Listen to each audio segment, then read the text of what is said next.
عزیزان ملت اسلامیہ، اللہ رب قدیر اپنے کلام مقدس میں ارشاد فرماتا ہے وَإِذْ أَخَذْنَا مِيثَاقَ بَنِي إِسْرَائِيلَ لَا تَعْبُدُونَ إِلَّا اللَّهَ وَبِالْوَالِدَيْنِ إِحْسَانًا، اور جب ہم نے بنی اسرائیل سے عہد لیا کہ اللہ کے سوا کسی کی پرستش نہ کروں۔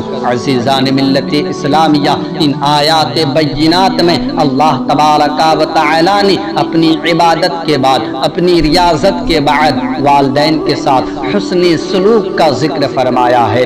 وجہ یہ ہے کہ اللہ تعالی نے انسان کو جسم اور روح عطا فرمائے، اور والدین انسان کے لیے دنیا میں پیدا ہونے کا سبب ہے، والدین انسان کے لیے دنیا میں پیدا ہونے کا ذریعہ ہے۔ اب ہر انسان کے لیے لازم و ضروری ہے کہ وہ اپنے خالق و مالک کی بندگی کر کے، وہ اپنے آقا و مولا کی بندگی کر کے اس کے حضور سر بسجود رہے، اس کی عبادت کے لیے ہما وقت کمر بستہ رہے، اور جن کے زرع اس دنیا میں پیدا ہوا ہے ان کی بھی تعظیم و تکریم کرتا رہے، اور ان کے ساتھ بھلائی سے پیش آتا رہے۔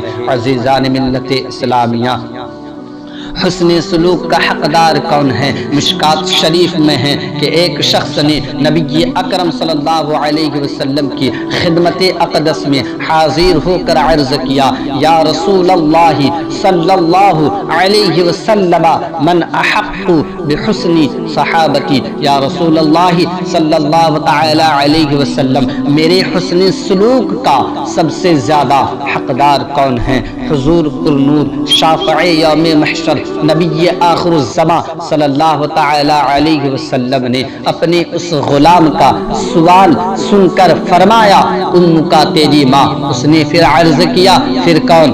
قال ام کا، فرمایا تیری ماں۔ اس نے پھر عرض کیا، ثم من؟ پھر کون؟ قال ام کا، فرمایا تیری ماں۔ اس نے چوتھی مرتبہ پھر عرض کیا، ثم من؟ پھر کون؟ قال ابو کا، فرمایا تیرا باپ۔ عزیزان ملت اسلامیہ، حضور سرور کائنات، فخر موجودات، احمد مجتبی محمد مصطفیٰ کی بارگاہ ناز میں سوال کرنے والے نے 4 مرتبہ عرض کیا، یا رسول اللہ صلی اللہ علیہ وسلم میرے حسن سلوک کا سب سے زیادہ حقدار کون ہے؟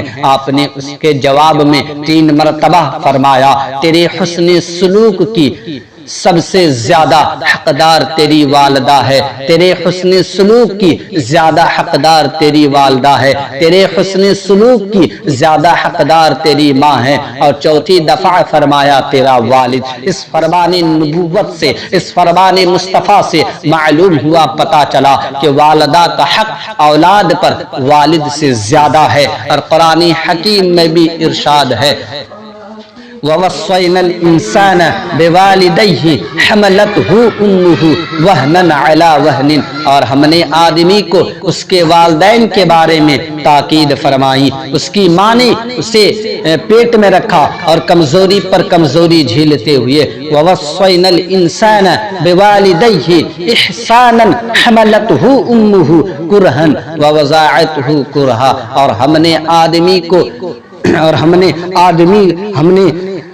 آدمی کو حکم دیا، ہم نے انسان کو حکم دیا کہ اپنے ماں باپ سے بھلائی کرے، اس کی ماں نے اسے تکلیف سے پیٹ میں رکھا اور اسے تکلیف میں جنا۔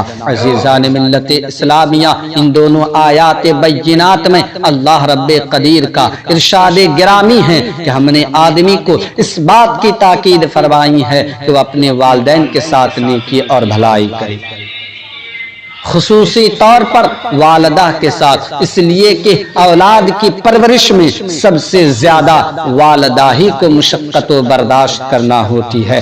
حقیقت تو یہ ہے کہ انسان ساری زندگی جتنی بھی کوشش کرتا رہے پھر بھی والدہ کا حق ادا نہیں ہو سکتا ہے۔ عزیزان ملت اسلامیہ، حکایات میں ہیں کہ ایک شخص نے اپنی بوڑھی والدہ محترمہ کو اپنے کندھوں پر اٹھا کر 7 مرتبہ حج کروایا۔ جب آخر مرتبہ طواف سے فارغ ہوا تو میزاب رحمت کے سامنے کھڑے ہو کر بارگاہ رب قدیر میں عرض کیا، اے اللہ، میں نے اپنی والدہ محترمہ کو اپنے کندھوں پر اٹھا کر 7 مرتبہ حج کروایا ہے، کیا میں نے اپنی ماں کا حق ادا کر دیا ہے؟ تو پھر کسی کہنے والے کی آواز سعد تمدن بیٹے کے کانوں میں آئی، والدہ محترمہ کو اپنے کندھوں پر اٹھا کر 7 مرتبہ حج کروا کر کے کہنے والے کہ میں نے ماں کا حق ادا کر دیا ہے، ارے ابھی تو ایک رات کا بھی حق ادا نہیں کر سکا۔ عزیزان ملت اسلامیہ، والدہ کی عظمت و شان اور مقام و مرتبہ کا اندازہ کون کر سکتا ہے؟ ولایت عطا ہو گئی سلطان العارفین حضرت بایزید بسطامی رحمت اللہ علیہ اکثر و بیشتر فرمایا کرتے تھے کہ مجھے جتنے بھی مراتب حاصل ہوئے وہ سب والدہ کی اطاعت سے حاصل ہوئے ہیں۔ ایک مرتبہ میری والدہ محترمہ نے رات کے وقت مجھے فرمایا، بیٹا پانی لاؤ۔ حسن اتفاق اس رات گھر میں پانی موجود نہ تھا۔ میں رات کے وقت ہی گھڑا لے کر نہر پر پہنچا اور وہاں سے پانی لے کر گھر آیا اور ایک گلاس پانی لے کر والدہ محترمہ کی خدمت عالیہ میں حاضر ہو گیا۔ حضور سرکار بایزید بسطامی رحمت اللہ علیہ فرماتے ہیں کہ میرے دور سے پانی لانے کی وجہ سے میری والدہ محترمہ محو خواب ہو گئی، یعنی کہ سو گئی۔ میں پانی لیے ساری رات ان کی چارپائے کے قریب کھڑا رہا۔ سردی کا زمانہ تھا، سردی کی وجہ سے پانی یخ ہو چکا تھا۔ چنانچہ جب میری والدہ محترمہ نے آنکھ کھلی تو میں نے پانی پیش کیا تو والدہ نے فرمایا، بیٹا تم پانی رکھ کر سو جاتے، کھڑا رہنے کی کیا ضرورت تھی؟ میں نے عرض کیا، محض اس خوف سے کھڑا رہا کہ مباد آپ بیدار ہوں اور پانی نہ پی سکیں۔ والدہ نے یہ سن کر بہت دعائیں دی۔ عزیزان ملت اسلامیہ، تذکرۃ الاولیاء صفحہ نمبر 90 میں ہے۔ عزیزان ملت اسلامیہ، جنت ماں کے قدموں میں ہے۔ ایک شخص حضور نبی اکرم صلی اللہ تعالی علیہ وسلم کی خدمت اقدس میں حاضر ہو کر عرض کرنے لگا، یا حبیبی یا رسول اللہ، میں جہاد کرنا چاہتا ہوں اور آپ سے مشورہ لینے کے لیے حاضر ہوا ہوں۔ حضور نبی اکرم مصطفیٰ کریم نے ارشاد فرمایا، کیا تیری ماں زندہ ہے؟ عرض کیا ہاں۔ نبی ارشاد فرماتے ہیں، قالا فلزمها فإن الجنة عند رجلها، فرمایا اسے لازم پکڑ لو کیونکہ جنت اس کے قدموں میں ہے۔ عزیزان ملت اسلامیہ، قربان جاؤ شہنشاہ مدینہ، قربان جاؤ آقا کونین صلی اللہ تعالی علیہ وسلم پر کہ نبی آخر الزمان صلی اللہ تعالی علیہ وسلم نے اس غلام سے فرمایا کہ جاؤ اپنی والدہ کی خدمت کرو، جنت تمہاری والدہ کے قدموں میں ہے۔ عزیزان ملت اسلامیہ، حضور نبی اکرم صلی اللہ تعالی علیہ وسلم نے فرمایا، جنت تمہاری ماں کے قدموں میں ہے۔ یہ آپ کا ارشاد گرامی تمام مسلمانوں کے لیے مطلقاً ہے۔ آپ نے یہ نہیں فرمایا اگر تمہاری والدہ روزہ رکھتی ہے تو پھر تمہاری جنت اس کے قدموں میں ہے۔ آپ نے یہ نہیں فرمایا اگر تمہاری والدہ نماز پڑھتی ہے تو تب اس کے قدموں میں جنت ہے۔ آپ نے یہ نہیں فرمایا اگر اس نے حج کیا ہے تو پھر اس کے قدموں میں تمہاری جنت ہے۔ ہاں نبی آخر الزمان صلی اللہ علیہ وسلم نے یہ نہیں فرمایا کہ اگر وہ زکوٰۃ ادا کرتی ہے تو پھر اس کے قدموں میں تمہاری جنت ہے، اگر وہ نفل نماز پڑھتی ہے تو پھر تمہاری جنت ان کے قدموں میں ہے، بلکہ مطلقاً بلا تخصیص ارشاد فرمایا جنت تمہاری ماؤں کے قدموں میں ہے۔ خدا نہ کرے کہ کسی کی ماں خواہ عبادت گزار نہ بھی ہو تو جب بھی اس کی جنت اس گنہگار ماں ہی کے قدموں میں ہے۔ عزیزان ملت اسلامیہ، اب قابل غور بات یہ ہے، قابل غور جملہ یہ ہے کہ ہماری مائیں گنہگار ہی کیوں نہ ہو، تب بھی ہماری جنت ان کے قدموں میں ہے۔ تو پھر اس طیبہ و طاہرہ مقدس و محترم ماں کی کیا شان ہوگی جسے قرآن کریم نے 5-10 مسلمانوں کے لیے نہیں مخصوص کیا، 50-60 مسلمانوں کے لیے مخصوص نہیں فرمایا، بلکہ تمام مؤمنین کے لیے جتنے بھی ہیں اور قیامت تک جتنے بھی ہوتے رہیں گے سب کی ماں کہا ہے، جو کہ صاحب قرآن کی جوزا بھی تھی اور قرآن کریم کی عالمہ بھی، جو مفسرہ بھی تھی اور محدثہ بھی، جو عابدہ بھی تھی اور زاہدہ بھی، جو صابرہ بھی تھی اور شاکرہ بھی، جو صدیقہ بھی تھی اور عتیقہ بھی، جو عائشہ بھی تھی اور امام الاولیاء کی رفیقہ بھی، جس کو احکم الحاکمین نے، جس کو پروردگار عالم نے تمام مومنوں کی ماں قرار دیا ہے، جس کو اللہ رب قدیر قرآن مقدس میں یوں بیان فرمایا ہے، النبی اولا بالمؤمنین من انفسہم وازواجہ من انفسہم وازواجہ امہاتہم، یہ نبی مسلمانوں کا ان کی جان سے زیادہ بالغ ہے، اس کی بیویاں ان کی مائیں ہیں، یہ ہم نہیں کہتے ہیں، اللہ کا مقدس کلام کہتا ہے، النبی اولا بالمؤمنین من انفسہم وازواجہ امہاتہم،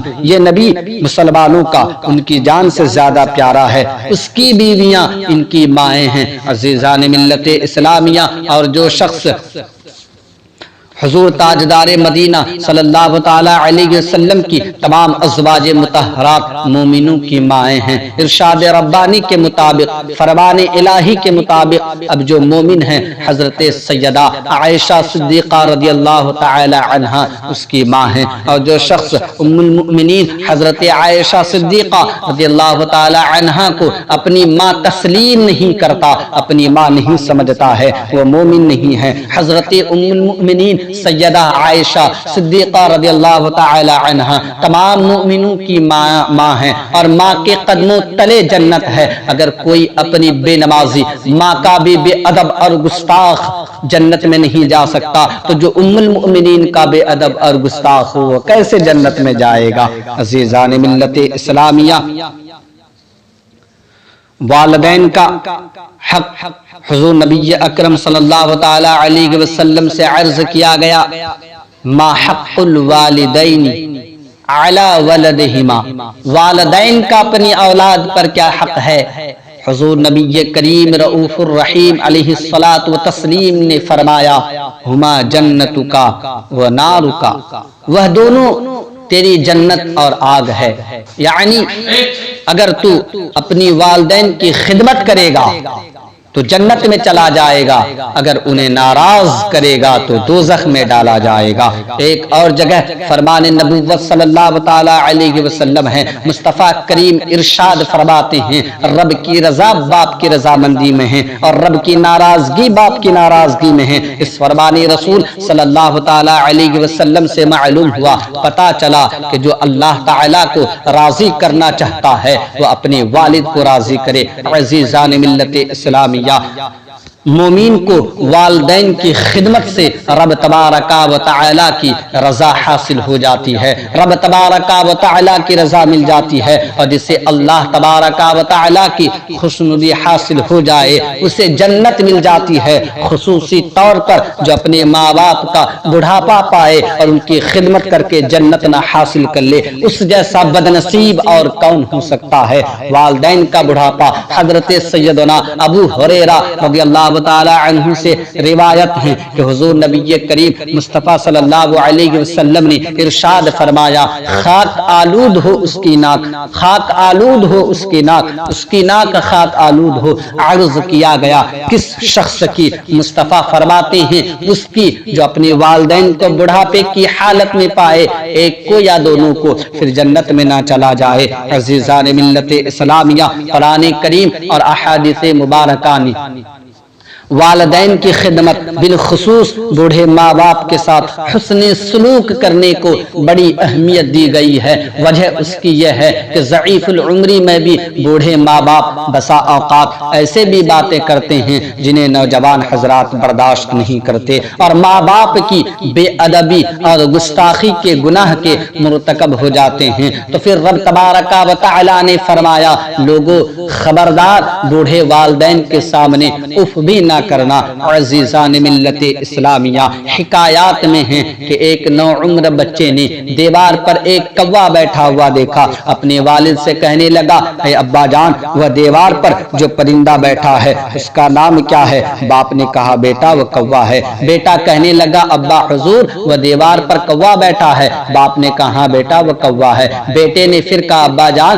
کیا وہ کوا ہے؟ باپ نے کہا ہاں بیٹا کوا ہے۔ بیٹے نے پھر کہا ابا حضور کیا وہ دیوار پر جو پرندہ بیٹھا ہے وہ کوا ہے؟ یعنی بچوں کی عادت کے مطابق بار بار، حتیٰ کہ اس نے یہی 100 مرتبہ کہا اور باپ بھی ہر بار یہی کہتا رہا کہ ہاں بیٹا وہ کوا ہے، اور ساتھ ہی ساتھ ایک کاغذ پر بھی لکھتا رہا۔ چنانچہ جب بچہ جوان ہو گیا، جوانی کی دہلیز پر قدم رکھا اور باپ بوڑھا ہوا تو اس نے دیکھا کہ دیوار پر ایک کوا بیٹھا ہوا ہے۔ بوڑھے باپ نے اپنے جوان بیٹے سے کہا کہ دیکھو بیٹا وہ دیوار پر کوا بیٹھا ہے۔ بیٹے نے جواب دیا ہاں ابا جان وہ کوا ہے۔ بیٹے نے جواب دیا کہ ہاں ابا جان وہ کوا ہے۔ باپ نے پھر پوچھا بیٹا وہ دیوار پر کوا ہے؟ تو بیٹا غصہ میں آ گیا اور کہنے لگا بابا جی کیا کائیں کائیں لگا رکھی ہے، جب ایک مرتبہ کہہ دیا گیا کہ وہ کوا ہے تو بات کو ختم کرو۔ بوڑھے باپ نے وہ لکھا ہوا پرانا کاغذ کا ٹکڑا نکالا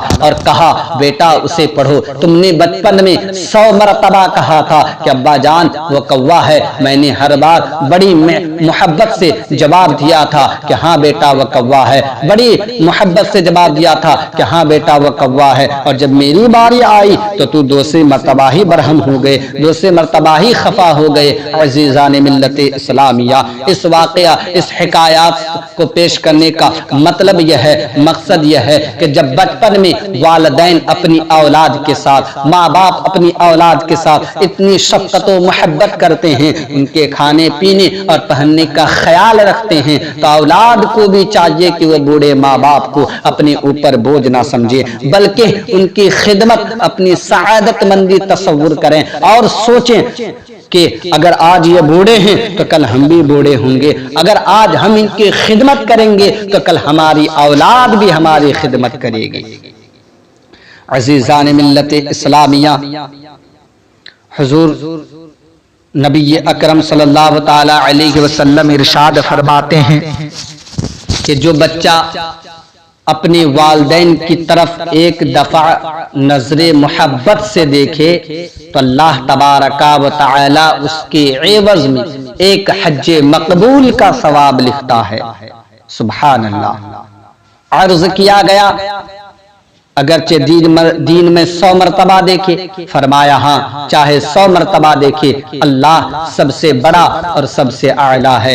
عزیزان ملت اسلامیہ، حضور نبی اکرم صلی اللہ علیہ وسلم کے اس فرمان سے معلوم ہوا کہ ماں باپ کو ایک دفعہ محبت کی نظر سے دیکھنے سے حج مقبول کا ثواب ملتا ہے، تو کوئی بے شک دین میں 100 مرتبہ دیکھے، دین میں 100 مرتبہ والدین کی طرف محبت کی نگاہ سے دیکھے، محبت کی نظر سے دیکھے تو اسے 100 حج مقبول کا ثواب ہوگا۔ تو اب ان بد نصیبوں کو سوچنا چاہیے، سمجھنا چاہیے جو ماں باپ کو اپنے اوپر بوجھ سمجھتے ہیں، ان کی خدمت کرنے کی بجائے ان کو طرح طرح سے پریشان کرتے ہیں، تو یاد رکھو ان کے لیے سرکار دو جہاں صلی اللہ تعالی علیہ وسلم کا ارشاد مقدس ہے۔ مصطفیٰ ارشاد فرماتے ہیں تمام گناہوں سے اللہ جو چاہے بخش دے گا سوائے ماں باپ کی نافرمانی کے۔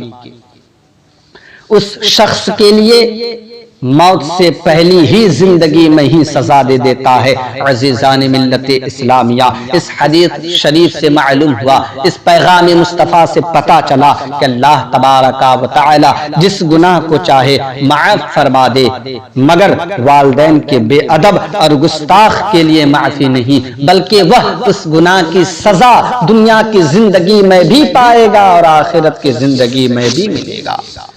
عزیزان ملت اسلامیہ، اللہ تبارک و تعالی کی بارگاہ اقدس میں دعا ہے کہ اللہ تعالی ہمیں اپنے نبی اکرم صلی اللہ علیہ وسلم کے وسیلہ جلیلہ سے اپنے والدین کا فرما بردار بنائے رکھے، اپنے ماں باپ کی خدمت گزار بنائے رکھیں، اور اللہ رب قدیر سے یہ بھی میری دعا ہے کہ اللہ تعالی ہم سامعین کو سننے سے زیادہ